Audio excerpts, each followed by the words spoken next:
المملكة الجنوبية مملكة يهوذا. بعد موت الملك سليمان اتقسمت المملكة لجزئين. المملكة الأكبر مكونة من 10 أسباط اسمها الشمالية أو مملكة إسرائيل، والمملكة الأصغر اسمها الجنوبية أو مملكة يهوذا مكونة من سبطين بس. النهاردة هنتكلم عن مملكة يهوذا.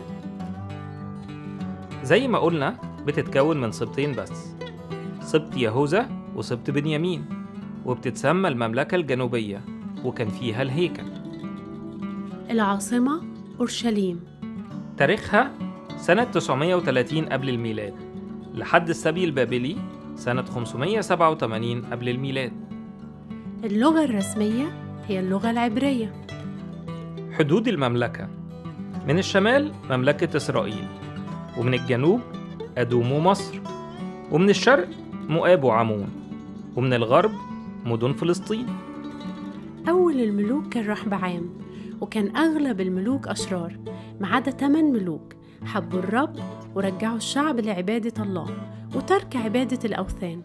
بعضهم كان شرير لكنه تاب في نهاية حياته زي الملك منسى. الملك منسى كانت قصته غريبة، استخدم السحر ورجع عبادة البعل، وزاد في شره جدا لدرجة إنه عبر ابنه في النار وسجد لكل الآلهة وعبدها، ودخل أصنام جوه الهيكل. لكن في نهاية حياته لما الله أدبه واتغلب في الحرب رجع للرب وتاب وندم. أشهر الملوك الأتقياء يوشيا وحزقيا ويهوشافاط. أصغر الملوك يؤاش، ملك في عمر 7 سنين. أطول مدة حكم كانت 55 سنة للملك منسى. عدد ملوك المملكة الجنوبية 20 ملك. وأشهر الأحداث: في عهد الملك حزقيا أرسل سنحريب جيش عظيم مكون من 180 ألف جندي وحصروا أورشليم، وأرسل رسائل تهديد للشعب، ونشرها حزقيا أمام الرب اللي أرسل ملاكه وقتل 180 ألف جندي في ليلة واحدة.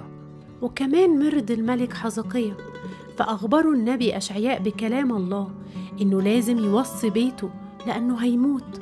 فصلى الملك وبكى بكاء عظيم، فأخبر الرب أشعياء إنه يرجع للملك حزقيا ويقول له إن الرب هيشفيه ويزيد على عمره 15 سنة، والعلامة هتكون إن ظل الشمس يرجع 10 درجات.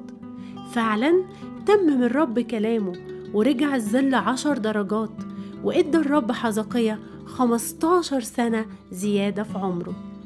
وفي المملكة الجنوبية اتولد يوشيا الملك اللي اتقالت عنه نبوة قبليها ب300 سنة، وكان يوشيا من أفضل ملوك يهوذا. أعاد الشعب مرة أخرى لعبادة الرب، ومنع عبادة الأوثان في كل المملكة، وأعاد ترميم الهيكل، وعمل الفصح اللي كان من أيام سليمان ما اتعملش، وقدم ذبايح للرب.